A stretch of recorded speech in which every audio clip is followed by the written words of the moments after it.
Sulwe by Lupita Nyong'o, illustrated by Vashi Harrison.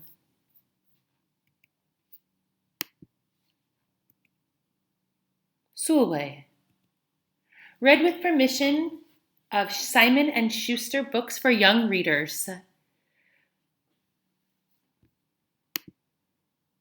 Sulwe was born the color of midnight. She looked nothing like her family, not even a little, not even at all.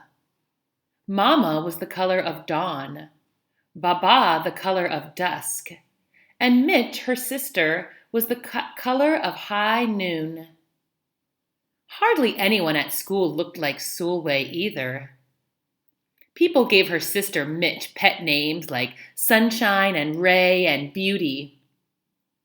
People gave Sulwe names like Blackie and Darky and Night. Sulwe felt hurt every time. So she hid away while her sister made lots of friends.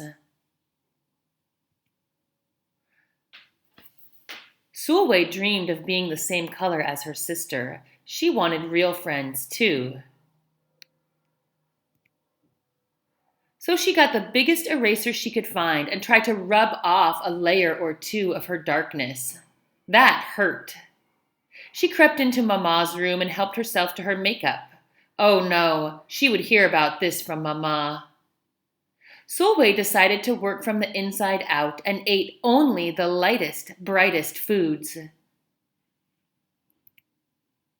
With a stomachache, she went to bed early and turned to God for a miracle.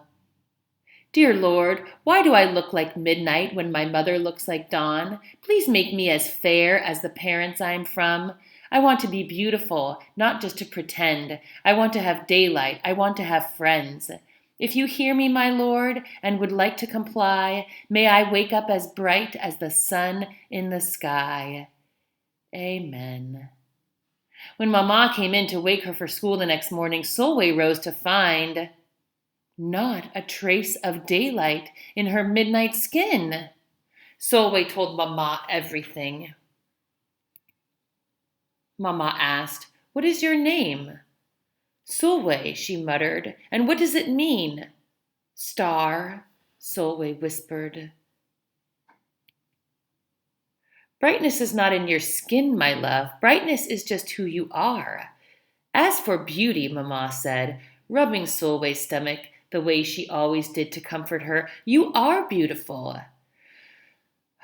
Sulwe sighed. Well, you are beautiful to me, but you can't rely on what you look like to make you feel beautiful, my sweet. Real beauty comes from your mind and your heart. It begins with how you see yourself, not how others see you. Now up you get and out you go. How could she, as dark as she was, have brightness in her? How could she have beauty when no one but her mother seemed to see it? How could she be a star? That night, a shooting star appeared at Sulwe's window.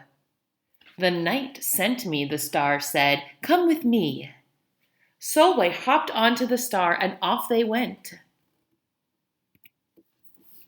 Long ago, at the beginning of time, said the star, there was night and day, and they were sisters. They loved each other very much, but people didn't treat the sisters the same. People gave Day pet names like lovely and nice and pretty. People gave Night names like scary and bad and ugly. She felt hurt every time. Well, Night got fed up and walked right off the earth. Day stayed behind and enjoyed making everybody happy in the sun. But then Day grew too long. Day began to really miss her sister. So did everybody else. There had to be a way to get her back. Day set off to find Night, and she did. I miss you, said Day. I miss you too, said Night. But you don't know what it's like to be treated badly for being dark. You're right, I don't, Day replied. But what I do know is that we need you just the way you are. Come and see. Night returned, and the people rejoiced. We need the darkest night to get the deepest rest. We need you so that we can grow and dream and keep our secrets to ourselves. The stars chimed in. Brightness isn't just for daylight. Light comes in all colors, and some light can only be seen in the dark.